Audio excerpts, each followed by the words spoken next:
এই পার্টটা হচ্ছে আমাদের গ্যাংটকের শেষ দিন, যেখানে এরপর যা যা স্পট আছে মানে নাথুলিয়া, তো সেখানে আমরা যাচ্ছি। দেখুন কি সুন্দর রোদ উঠেছে, তো আমার তো খুব ভালো লাগছিল। ভাবছিলাম হয়তো সবাই বলছিল যে নাথুলিয়াতে বরফ পাবো, কিন্তু মানে পেয়েওছি আবার পাইওনি।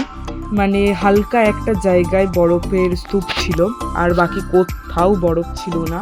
মানে এইটাতে একটুকু ডিসঅ্যাপয়েন্ট হয়েছি, এবং ওখানকার লোকগুলো বলছে এখন নয়, আর একটা মাস আগে আসতে হতো, তবে আমরা দেখতে পেতাম।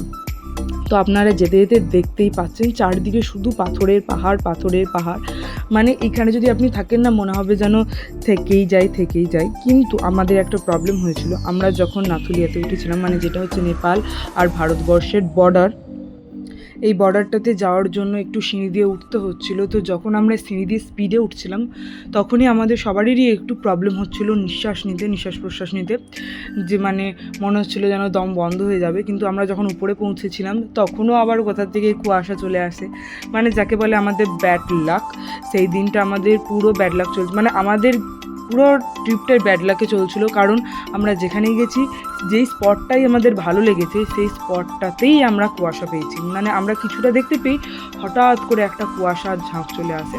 এবং রাস্তাটা এতটা সুন্দর কি বলবো। তো আমরা উপরে যখন পৌঁছাই দেখাবো আপনাদেরকে, দেখতে পাবেন যে কতটা সুন্দর ছিল এখান থেকে। মানে আর সবথেকে বড় কথা, পুলিশ তারপর যারা ডিউটিতে ছিল তারা আমাদেরকে ভিডিও করতে দেয়নি। এটা আমি ভুলবশত বা ছোট্ট ক্লিপ যেটা বলতে পারেন মানে নিয়েছি, যেটা বারণ করছিল নেওয়ার জন্য, ডিলিট করে দিচ্ছিল, কিন্তু আমি তবুও নিয়েছি একটু ছোট করে ক্লিপ লুকিয়ে। তারপর আমরা নেমে এসেছিলাম, তো নামবার পর যেন ওইখানে অনেকক্ষণ ওয়েট করতে হয়েছিল, কারণ আমরা যে গাড়িটাতে গেছিলাম আর একটা ফ্যামিলি আমাদের সঙ্গে গিয়েছিল, তারা আসতে মিনিমাম 1 ঘন্টা সময় নেয়, যার জন্য আমাদের শরীর যেন আরও খারাপ হয়ে যায়। মানে আমার যেই এনার্জিটা ছিল যে পরের ভিউ পয়েন্টগুলো দেখবো, সেই এনার্জিটা একদম থাকেনি আমার। হয়তো ওইটাই লাস্ট ছিল যেটা আমি দেখেছি মানে গ্যাংটকে সেদিন।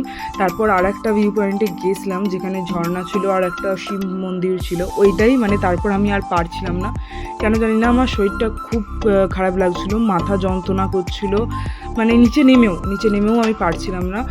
মানে সেই দিনটা একদম বাজে গেছে, আমি সেই দিনটার কথা মনেই করতে চাইছিলাম, যে ঘরে কিভাবে আসতে পেরেছি সেইটুকুই।